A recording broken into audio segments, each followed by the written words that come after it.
ଭାଇ ଗାଇ ଜୟ ଜଗନ୍ନାଥ ଆପଣମାନଙ୍କୁ ସ୍ୱାଗତ ଜଣାଉଛି ଆଉ ଏକ ନୂଆ ବ୍ଲଗକୁ କୁମାର ସିଲନ୍ ଆଶା କରେ ଆପଣଙ୍କର ନିହାତି ଭାବରେ ଭଲ ଥିବେ। ଜୟ ଜଗନ୍ନାଥ। ଦେଖିପାରୁଥିବେ ଯେହେତୁ ଆଜି ରବିବାର ଅଛି ଆଉ ସକାଳୁ ସକାଳୁ ପାଖାପାଖି ସମୟ 10ଟା ବାଜିଲେ ବଡ଼ ବାପାଙ୍କର ଯାଇକି ଗୋଟେ ଚିକେନ୍ ଯେହେତୁ ଆଜି ରବିବାର ଅଛି ଆଇଁଷ ସେଠି ହେବ ବଡ଼ ବାପାଙ୍କର ଗୋଟେ କୁକୁଡ଼ା ନେଇ ଆସିଲି ଘରକୁ ଚିକେନ୍ ଝୋଳଟି ହେବ ଫଟାଫଟ ମୁଁ ଗଲି ଟିକେ ରିଣ୍ଟୁ ଦୋକାନ ଆଡ଼େ କାହିଁକିନା ଯଦି ସଉଦା ନଥିଲା ଫଟାଫଟ ଗଲି ଗ୍ରୋସରୀ କିଛି ସାମାନ ଆଣିବାକୁ। ଦେଖିପାରୁଥିବେ ବର୍ତ୍ତମାନ ମୁଁ ଗଲାବେଳେ ଆଉ ଏଠି ଆମର କିଏ ଗଗଲ ବସିଥିଲେ ଚଉଁରା ପାଖରେ ସିଏ ରୋଲି ତାର କୁରକୁରି ଦିନ ଖାଉଛି ମହାଦେବ ଦେଖିପାରୁଥିବେ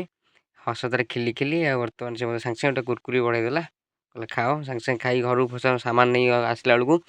ବହୁତ ଅଲରେଡ଼ି ରେଡ଼ି କରିସାରିଲେ ଅଲରେଡ଼ି ଯେମିତି ଚିକେନ୍ କଟା ଅଲରେଡ଼ି କମ୍ପ୍ଲିଟ୍ ଆଉ ଏପଟେ ଆଳୁ ଏପଟେ ଆମର ଅଲରେଡ଼ି କଟା ସରିଯାଇଛି ଆଳୁ ଭଜା ସରିସାରିଲା ପରେ ଯେହେତୁ ଆମର ସବୁବେଳେ କଚି ଘନି ସୋରିଷ ତେଲ ରୋଷେଇ ହୁଏ ସୋରିଷ ତେଲ ମୁଷ୍ଟାର୍ଡ଼ ଅଏଲ୍ ଫଟାଫଟ ତେଲ କିଛି ଗରମ ହେଇସାରିଲା ପରେ ଆମର କିଛି ପିଆଜ ପଡ଼ିଗଲା ପିଆଜ ଧରା ଷ୍ଟାର୍ଟ ହେଲା ପରେ ସେପଟେ ତାର ବୋଉ ଅଲରେଡ଼ି ବାଟଣ ରେଡ଼ି କରିଦେଇଛି ଆଉ ଫଟାଫଟ ପିଆଜ ଜରି ସାରିଲା ପରେ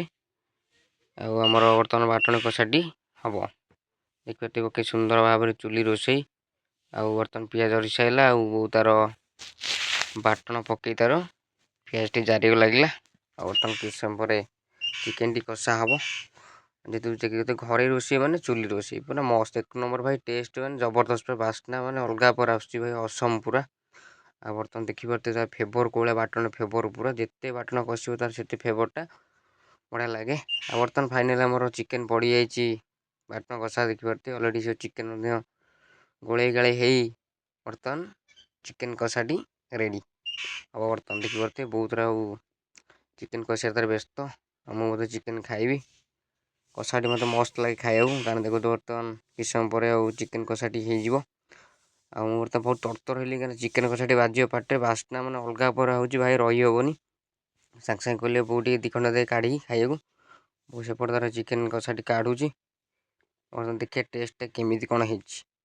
ଆଉ ବର୍ତ୍ତମାନ ସାଙ୍ଗେ ସାଙ୍ଗେ ବଢ଼େଇ ଦେଲା ମୁଁ ପଟାପଟ ଟିକେ ନେଲି ପାଟିକି କାହିଁକି ଗରମ ଯେହେତୁ ଥିବାରୁ ଓ ବାବାରେ ଜିଭ ପୁରା ପୋଡ଼ିଗଲା ଆଉ ପୁରା କଷା ଭାଇ କହିବି କ'ଣ ଭାଇ ଏକ ନମ୍ବର ଏ କ୍ଲାସ୍ ଭାଇ ହେଇଛି ପୁରା କଷା ଜବରଦସ୍ତ ଭାଇ ଯେହେତୁ ଚୁଲିରେ ରୋଷେଇ ହେଇଥାଏ ଜାଣିପାରୁଥିବେ ପୁରା କଷା ମାନେ ଏକ ନମ୍ବର ଏ କ୍ଲାସ୍ ପୁରା ଦେଖିପାରୁଥିବେ ଫାଇନାଲି ଆମର କଷା ପୁରା କମ୍ପ୍ଲିଟ୍ ଉପରେ ଆଉ ବର୍ତ୍ତମାନ